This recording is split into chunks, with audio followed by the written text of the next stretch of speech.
السلام علیکم ملګرو، زه ام فضل نبی. ملګرو اختر دوی مرج دا مونږ دی وخت موجود یو د دریو خلو د صلیخانې چې کوم درې خلې دي یعنې یو خوا د کوټلې کلا ده، بختۍ ده، صلیخانه ده.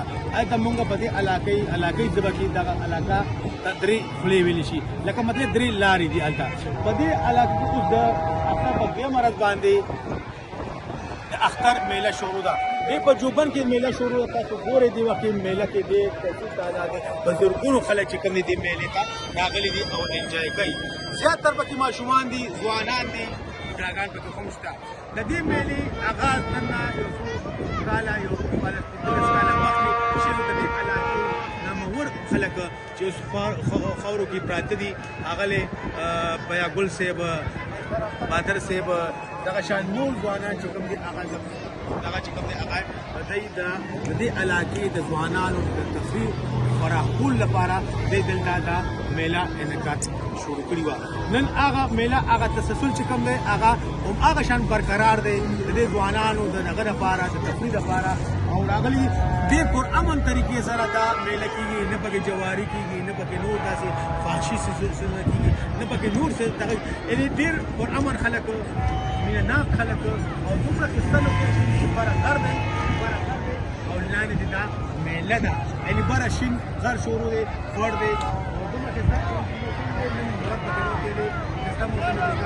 باران کوم پکې شوی د روایت څنګه د اختر کې باراني او ماشومان. دې کې زه بل یو خصوصیت وایم چې دې کې لیډیز چې کوم دي ماشومان جنکۍ چې کوم دي هغه دې کې ممنون دي، یعنې ځوانان دي، ځکه چې هغې سره لږ غوندې هغه دغه راځي د نن سبا خو ته پته ده چې ځوانانو هغه کړو هغه چې کوم دی نو هغې سره لږ بدني پوره کېږي. نو په دې باندې لږ په دې باندې پابندي ده.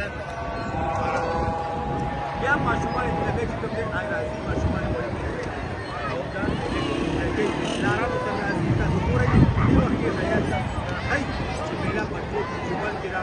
څه ماشومان په ډالو باندې ځان دي، څه ماشومان نور ډالو او ورسره د دې علاقې دغه چې کوم دی بنارس هغه د خوراکونو ستان په تفصیل کې او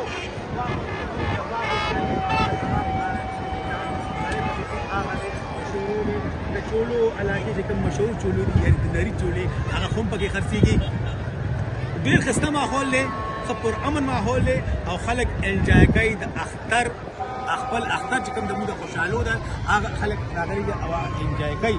یقینا ملګرو یو خوا زموږ د ملک کم ترهګري شروع ده، کم دهشتګردي شروع ده، بدامني شروع ده، نو هغې په وجه باندې زموږ د نوجوان ټول زموږ خلک چې کوم دي عازمي مړه شي او په داسې حالاتو کې چې داسې میله چې زموږ د ثقافت حصه هم ده او دغه شان میله انعقاد کېږي، یقینا زموږ ځوانان به همدغه شان تفریح چې موږ متبصر کېږي او د دې انجوای کېږي. یقینا زموږ ځوانان چې کوم دی هغه خپل د علاقې ثقافت نه هم خبرېږي.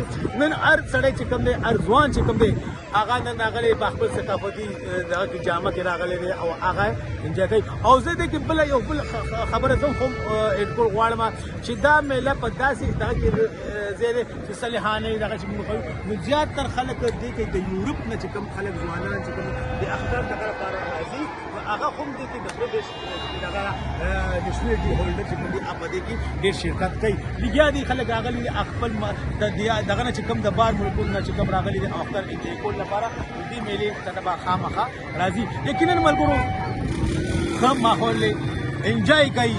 دا وطن یو خوا د ترهګرۍ شکار دی، بل خوا راځي چې مونږ دغه شان ثقافتي دغه مونږ لاسنیوی ورکړو او دا خپل ثقافت خپل دغه چې کوم دی هغه مونږ په وړاندې ورودو. نو دا چې یو خوا مونږ ته مونږ څنګه خبره وکړه چې ملک دهشتګردي ده، بدعملي ده او په داسې میلې په داسې انعقاد کې دا ډېر خوشاین خبره ده.